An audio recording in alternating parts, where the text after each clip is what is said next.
Whether you are an up-and-coming freelancer or you are an experienced freelancer, this is the podcast for you. Welcome to Project Freelance. What's up, guys? Happy Monday. I hope you had a great weekend of capturing some content. This is Project Freelance. My name is Kay Anagonio. Just the letter K.com is where you can go to check out all of my work as a freelancer. I do photography, video, drone work, and editing. I also produce podcasts, and I host 2 podcasts, this being one of them. The other is No Tracers.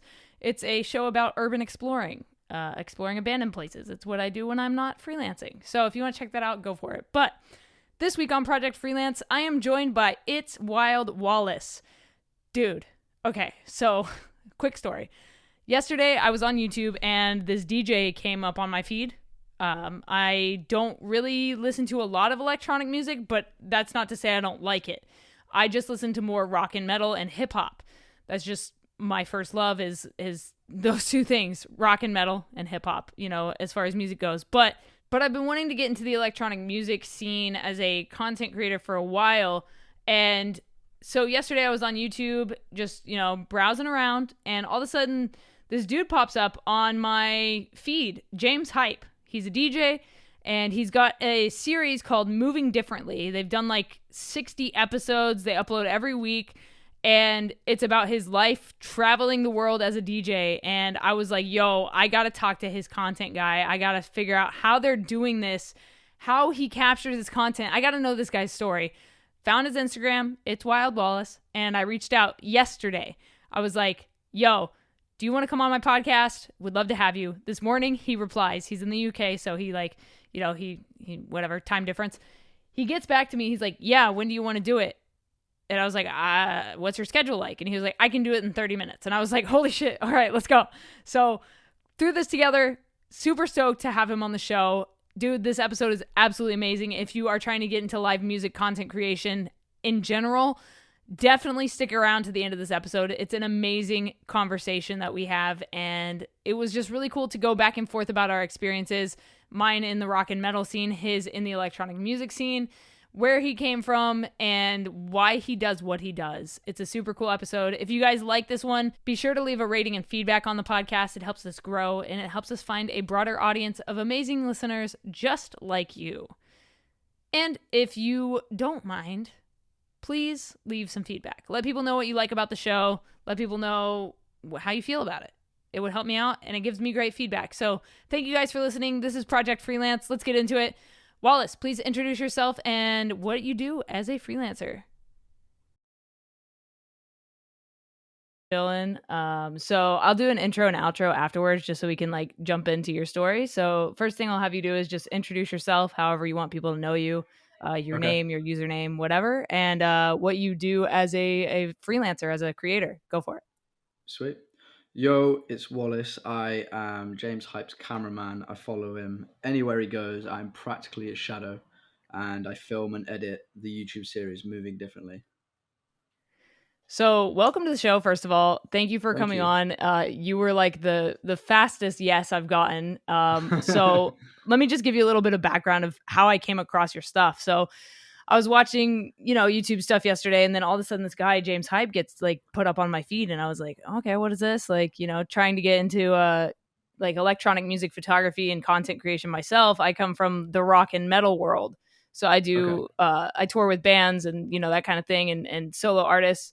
But I've always wanted to get into the electronic music scene and DJs and all that stuff. But, I don't know the first thing of how to get into that world. So when James came up on my YouTube channel, I obviously was like, who's filming his content? Who's doing all this stuff? Found you, and then dove into your stuff. And so that's kind of how I came across you. It literally yesterday. And I was like, I got to know more about this guy. So huge thank you. And congrats on getting, such a cool gig. First of all, how'd you get started in the world of live show photography and videography, especially in the electronic music scene? So I started out in 2018. My uncle was working at a music festival in Spain, and just before that, I was kind of taking photos of all my friends at the skate park. I guess how most people start photography in general. And Mm. then, so I got offered this media pass, and I thought, what have I got to lose? So I flew out to Spain, and basically, like, I just got thrown in the deep end. My uncle would be like, right, here's your media pass, go, like, just go. And I was like, how do I get on stage and all that? And he didn't tell me. He just said, just figure it out. Um, so yeah, I basically just got into that, and then kind of like learnt the ropes, spoke to photographers who were already with artists there. And then, yeah, ever since I did that festival, I was like, yeah, I really like this. And then since then, I kind of always wanted to go on tour. So what was the next step from going from that first festival to actually touring with artists? So when I got back from that festival, so when during this time I was, how old was I? So I shot my first festival when I was 17, and then just after that, I had to wait till I was 18 to go into the clubs in the UK because Mm. where I grew up, they're a little bit stricter than maybe some other parts of the UK. And so I went and contacted some local drum and bass organizers, artists, and then just asked if I could come shoot their show for free, and just kind of grew a bit of a name for myself with them. And then eventually, I did like all their content, like I did all their videos, all their photos, that kind of stuff. And then I just gained work through that. And then eventually, it led me to just networking. And like, long story short, to put it short, I guess is I just got the job through another photographer I know through Instagram DMs. Dude, that's wild. Like, can you talk about the importance of like starting from the ground up and building your name locally? Because I think a lot of people think that, we get lucky to go on tour with these people and like lucky to travel and blah, blah, blah, and like I Yeah, always tell people like, luck's got 1% to do with it, maybe, and the rest yeah. is like putting in the work, grafting your art, that whole thing. Well, like me and my friend Sabi and Paid, we always say that, yeah, we are lucky, but also like, it's when preparation meets, experience. It's Mm-hmm. like it's when like it's not so much luck, but yeah, building yourself from the ground up is super super important, and keeping yourself local is really important, but you should also equally like put yourself out there on socials. So, like you, for example, you wouldn't have found me if I wasn't really active on socials. So, Right. I think, but definitely like keeping true and local to your scene where you're kind of growing up is super important, and it's arguably the easiest way to grow. Mm-hmm. Yeah. For me, I grew up overseas and lived in Dubai for a bit, lived in Australia, got a bachelor's in film production, and then moved to California because that's where I thought I had to go to like make it, because that's where Yeah, I everybody get goes, that. Los Angeles, like that whole thing. But I live in Nashville now. Like after 8 years in California, I was like, fuck this. I don't need to be here. I travel anyway for my gigs now. So like I don't need to be wasting my time and money for the cost of living in California. It's just ridiculous. Got So you. for you, like what was it like to go from local artists, local venues to like I mean now you're shooting these big crazy festival arena type places, like what was that adjustment like for you, I guess, from small venue It to gigantic venue? it's a big adjustment, but so it didn't take as long as many other people, but it did take a while in the fact that just before COVID, I moved. I'm originally from Spain, but I moved back to Spain before COVID, and then I kind of gave up photography during that period, Wow. during just before COVID and during COVID. Um, and then as COVID kind of started to ease, I was like, fuck this. I need to like get out of this island I'm living on. Like I love it there, but there's no opportunity there. So me Yeah. and my girlfriend packed up. We went to London. I started college, and like the first day I was back, literally the first day I stepped in London, I was like back in a nightclub shooting, and I was like, damn, I miss this. So from that point till touring, it was, what's that, September to February. So that's about, Wow. what's that, like 3 4 months. Yeah. So from that point, I guess from shooting smaller local clubs, it escalated real quick. Wow. That's amazing, dude. I love hearing how like you progressed and like kind of, it's interesting. Like sometimes we do fall out of love with our passion of photography. Like sometimes it happens. Sometimes we got to kind of take a step back, but I feel like we're always pulled back to it. Yeah. like that's the thing that gives us life, it's telling stories and capturing stories. And for you, like, what are some unique challenges you face while capturing moments in the dynamic, fast-paced environment of a live show? I think it's exactly that. I think it is just be like having to capture those moments, because you might Hmm. be like trying to deal with some other stuff on the side, like I don't know, maybe like you've just spilt a drink, something as dumb as that, and you're like, shit, Sure. I need to capture this moment. I need to like, without this moment, the story that we're working on throughout the vlog, it will all go to shit.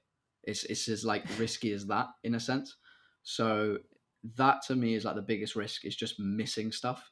And I'm Yeah. quite clumsy and I'm quite like forgetful, so it's quite easy for me to do that. So I'm always like on my toes, or at least trying to be. Amazing. So the electronic music scene specifically is such a vibrant and like has such a diverse culture. How do you approach capturing the essence of these events that you're going to, and like the emotions of not only James but the attendees that are there? So something that I actually didn't really use until I started with James is, so like from a technical standpoint, we use a recorder which records from the mixer Hmm. um, into, it's called a Zoom recorder. So we record into that, and then that also records ambience. Now that ambience, like I can't explain how much it levels up your video. I was kind of like, when I first got introduced to it, I was like, yeah, cool. Yeah, I'm sure it does something. And when I first edited with it, I was like, fuck, where has this been? It is like that alone connects the audience to connects the audience to the crowd and like the fans Yeah. better than, arguably, in my opinion, better than anything can visually. Right. No, for sure. And it's so interesting. I never thought of hooking an are you using like a Zoom H5 or like H3, like one of those, We're I presume. using the H6. Okay, the H6, so a newer model. So I never thought about using one of those to record the audio of a show. Like obviously, like it seems like a duh moment now after seeing some of your Honestly, stuff. Dude, honestly, that's when crazy. Like what a great idea. when I joined James's team, his previous content guy they'd been doing it for years, and it was so normal to them. And I was like, what the fuck? I was like, what is this? Kind of like almost like a caveman discovering the wheel. I was like, whoa. It's like, where's this been? And they're like, are you all right? This is normal. And I'm like, yeah, I guess I just overlooked it. Like whenever I film like drum and bass clips, I'd Yeah, just use like an onboard mic, and that sounded fine to me. And I've right. never really been kind of big, like I've never really been like an audiophile. I don't quite Sure. understand audio, but now I Sure. appreciate it a bit more after working with James. Dude, that's so smart. Like I'm like the tricks of the trade that you pick up along the way, like it really makes things more dynamic. I do a lot Yeah. of like tour vlogs as well for bands, and Okay. I've never even considered like doing something like that, but now it just seems like I gotta do it, just to level up even further. So you're Honestly, recording like the whole set on that? yeah. So, like, to give a kind of quick breakdown on my workflow from a show is Yeah. we'll plug in the Zoom into the mixer, um, and then from that show, I'll get the recordings. I'll sync it with all my clips, Mm-hmm. deliver the clips edited to James, and then with those clips, with the Zoom audio, they will then get put into moving differently as kind of like as James and I see fit. Wow, that's awesome. And So what's what funny about camera gear are that? you using as well? We are shooting on the A7S3 with the Okay, 12 to perfect. 24. We have a couple lenses, but that's typically the go-to. Mhm. Got you. Yeah, I have the A7 III. My audio jack just got like fucked. So I guess it's like a common thing that happens with this because I do a lot of like external lav mics and interviews and all that kind of stuff. So I guess the Oh audio jack can no. like come loose. So like I Yeah. gotta like send it out for repairs, but I'm like, well, what am I gonna shoot on in the meantime? I don't have a second camera. So I'm considering getting the A7S III. I feel like that's probably the next move anyway, from the Yeah. A7 III. So I feel like I'm gonna go in that direction. And yeah, I'm shooting on like I have like a main lens as well. It's a 24 to 70, just because I Oh, shoot fire. festivals and stuff. So it's like Yeah. nice wide range of zoom capability that I have for that. But for you, like, what do you think are some qualities of a photographer or videographer that are needed to excel in capturing live shows? I think patience is a massive one. Patience. Like not everything's going to come to you as and when you want it. Like I watch, Mhm. starting out as a photographer, I watched a lot of like other photographers online, and I was like, well, why does my content not look like this? And I'd be trying Yeah. my hardest, and then still not understanding why it wouldn't look or sound like that. So you just gotta have patience, organization. I'm quite organized. I say that with a bit of hesitation because I'm like my Dropbox right now is an utter mess. But for the most part, yeah, you need to be organized, especially like I'm sure you'll understand, like when you're on tour going from show to show, and then Mhm. you've got like SD cards with 4 shows on, you're Yeah. like, oh my God, this needs to be like organized. So staying on top of that is key. And yeah, and also another big one. Sorry, I'm going on a bit, but a big one for me is like being a bit lenient and understanding what your artists want, because there are a lot of Mm. photographers out there that credit to them, like they know what they want, but they will be so gung ho on their like style and their what they see fit that they won't listen to what their artist wants. And Mm. fair play to them, but that's in my eyes like it it's not a good workflow like that. You can't. I could never work with James like that. Like James has such an influence on the content, the Right. way more than most people imagine. So I think you just have to be open to interpretation and open to criticism. You can't just shut it Yeah, down for and sure. be like, nah, I know like what I know is best. And if you want to believe that, power to you. But I don't think it's a great. You're not gonna I get don't, far. Yeah. nah, it's different. That's just how I do it. Mhm.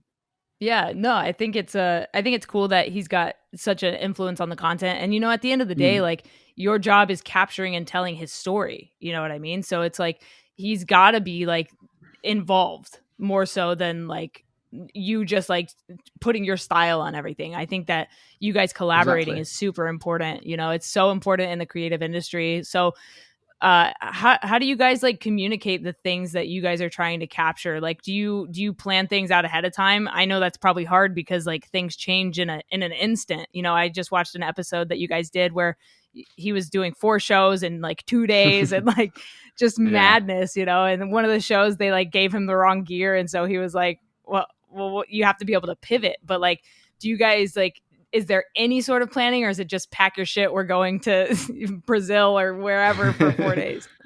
It's mostly a case of pack your shit and we're going. But Cool.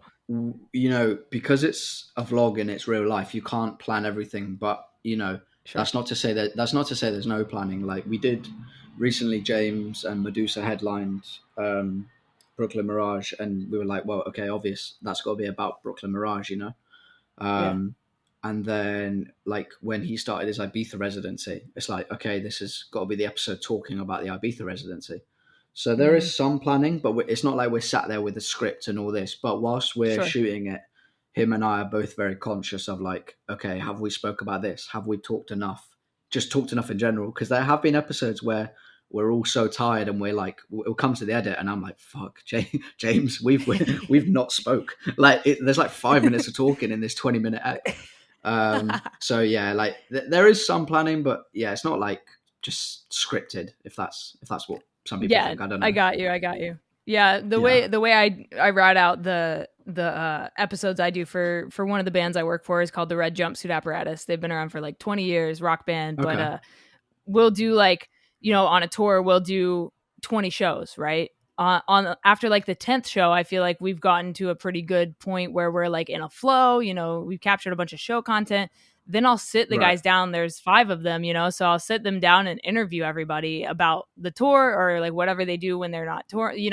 We pick a overall theme for the tour. So for Right. example, they played like a rock and metal cruise earlier this year. So obviously the theme of that was, what's it like to play on a cruise ship and like all the dynamics of being on a ship and all that stuff. So everything is themed, but that's kind of how I set things up to make sure I get those interviews, those talking points, because without that, you just have like a hype reel for 20 minutes with like, Yeah, yeah, nobody's going to want to watch that for 20 minutes. It's just like not as exciting as like hearing their perspective and their ideas. So I love that you guys have kind of figured out a way to like incorporate those talking points, whether it's, on a helicopter or on an airplane or like wherever you are, that you have time to sit down for a second and talk. yeah. So good. So social media and online platforms have become vital for promoting events and artists. How has this impacted your work as a live show photographer and videographer? Like, how has that helped James with his stuff? How's that helped you get other gigs unless you're solely with him? Like, what is your opinion on social media, and how has that helped you? So I'd be lying if I said my style didn't change for social media. When I first started out, because I had absolutely nothing to lose. I was 17, Sure. I lived with my parents, I had that freedom to do whatever the fuck you wanted. I didn't work for Mm, anyone. I could just do anything. So when I first started out, I was like quite artistic and like I focus on kind of creating art rather than content, and I feel like there's a very subtle line of difference in the two. So mm, social media in that way, I guess, has kind of made it so you need to make content that's gonna be suitable to the public, people who don't really care about music. Like why would like a good example is my mum. Like she doesn't care about DJing, so I've got sure. to make a video that would interest her in watching it. Mm, So in that aspect, social media has changed my content because I now tailor it to kind of like a marketing standpoint. Moving differently is a little bit different because it's a storyline. But when it comes to right. the clips, it's like, okay, what will grab your attention on TikTok? Like the other night we played, or sorry, James played Space Miami.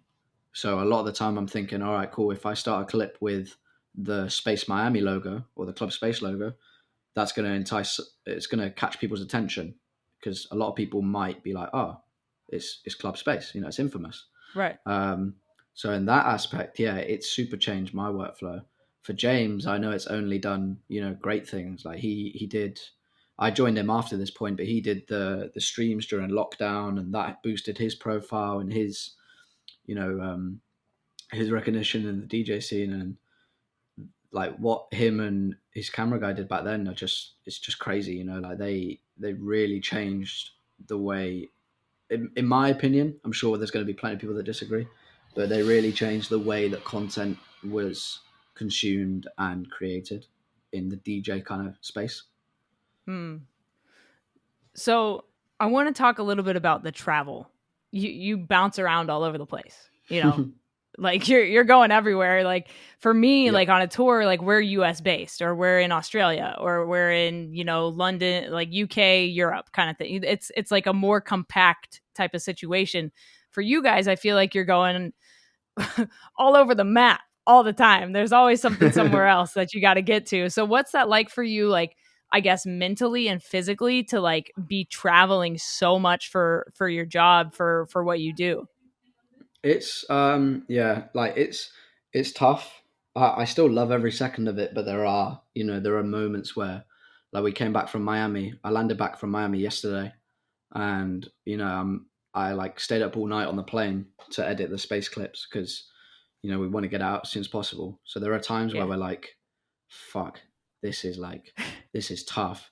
But what I will say is I so much prefer touring the US than Europe. I would take the US over Europe any day of the week. The way you can travel across the US is so much easier than Europe. Like For I sure. don't know how you might travel across Europe when you're on tour, but we'll always fly like just the standard kind of just the airlines here, and they operate at either like 6 a.m. or 10 p.m. And Exactly. if you've got a show at 11 p.m., for example, you're not getting that 10 p.m. flight, so you're waking up Nah. from the night before at 5 a.m. to make a 7 a.m. flight. Oh. So it's tough, both physically and mentally. But one thing I will say is the crew that I am in is like, it's the first ever tour crew I've been a part of, but it's the best group of people I've ever worked with. Like I see them as my brothers. They're Yeah. like, it's so important for them obviously myself included, it's so important for us to keep morale high, because without that, Hmm. it's so easy to crash and burn. As I'm sure you're Yeah. used to as well.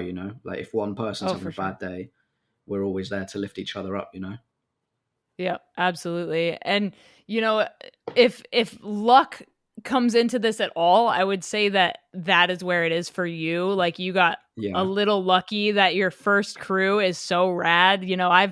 I've toured for over a decade now with multiple different bands, and I've had some really shitty crew members. I've had some amazing crew members. It's just like you're dealing with so many different personalities that like you never know what you're gonna get. But now I'm with a crew that I also like see as my family, and I'm yeah, super grateful for that. So it's awesome that you found your group of people that are so good together and you guys lift each other up. I think that that's amazing. And like I said, if there's any luck involved, like that's where it is for you, man. You got hella lucky that you got a good crew on your first one.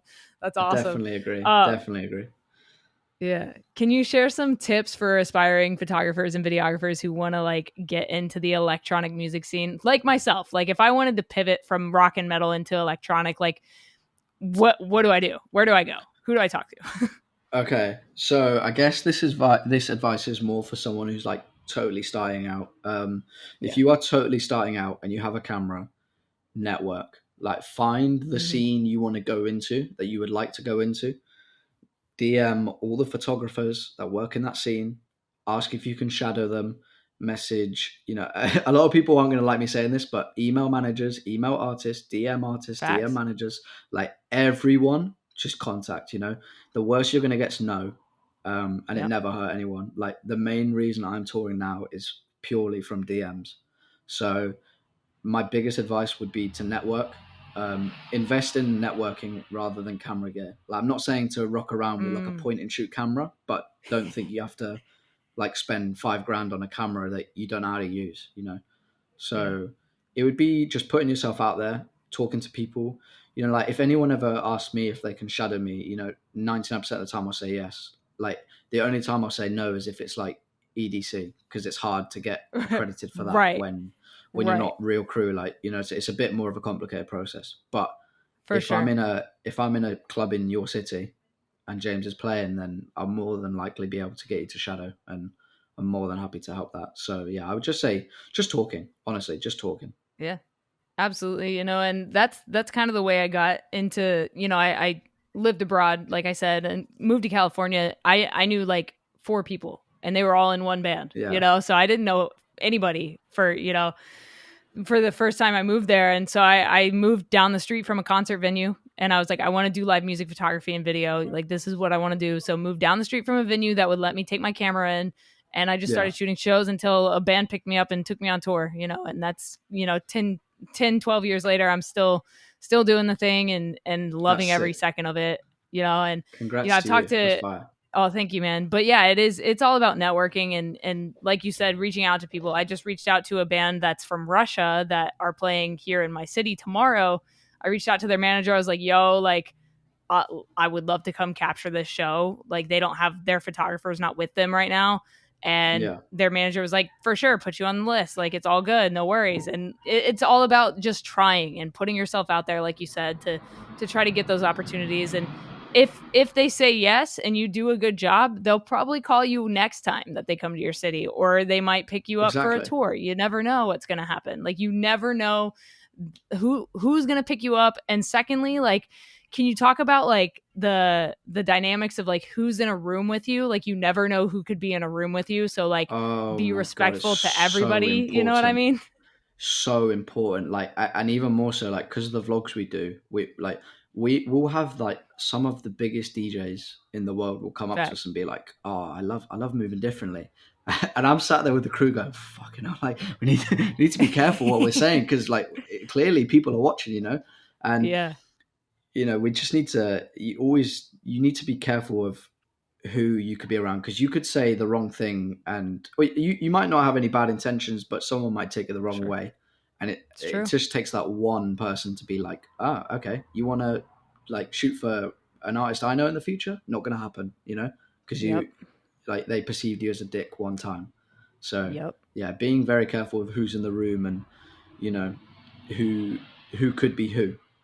You never know if Exactly. someone's from like a very important record label, and you should treat Right. everyone the same no matter what. But you just need to be careful of who could be listening.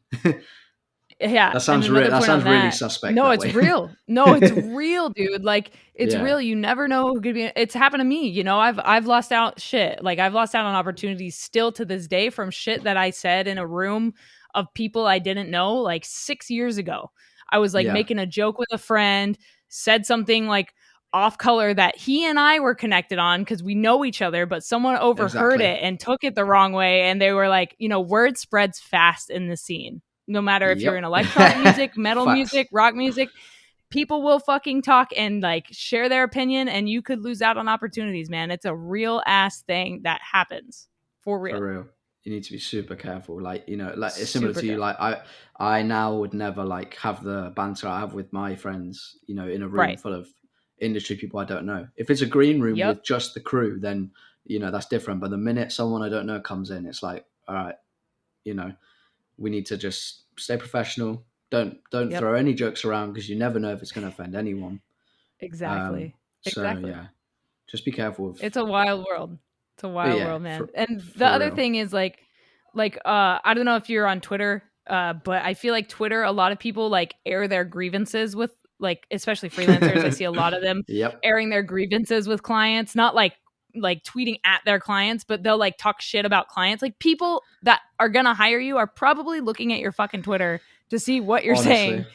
I, I've So never like understood also that. be It's like, careful. Me yeah, it's neither, like I've dude. never understood that. It's fair enough. Like I've heard some horror stories from some people I know, and fair Sure. enough. I'd be pissed too. But the last thing you want to do is put it on a page where everyone can come back to as well at one point.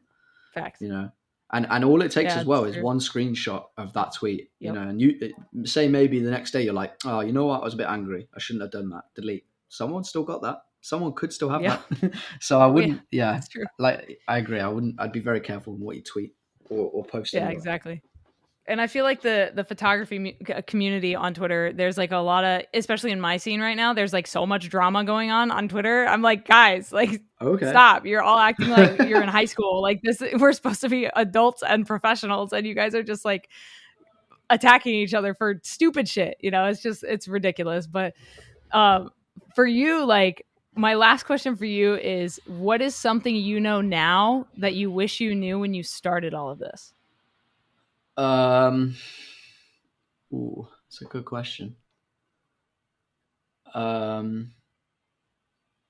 In terms of what? Sorry, like technical Like in knowledge terms or of like experience or or something. or career experience, basically like advice for your younger self. Um. Advice for my younger self would be to like not give up on photography because I did at one point, but in a general sense, like I guess this is more advice for like anyone that is kind of starting to tour or starting to work with artists they've always wanted to work. Like there are days where I'm like, fucking hell, this has been a hard day, like kind of a bit pissed off with it all. But then you got to remember that no matter what stage you're at in your career, you're living someone else's dream. So you need to always Mm, remind yourself of that. Um, and James actually taught me that, like gave me that piece of advice, and it's very easy to forget. So I'd say yeah. that, and along with I now know how a Zoom works and what it does. Yes, absolutely, man. Well, hey, thank you so much for taking the time to come on Project Freelance. If people want to keep following your journey or the stuff you do with James, where can they go to find everything you do online?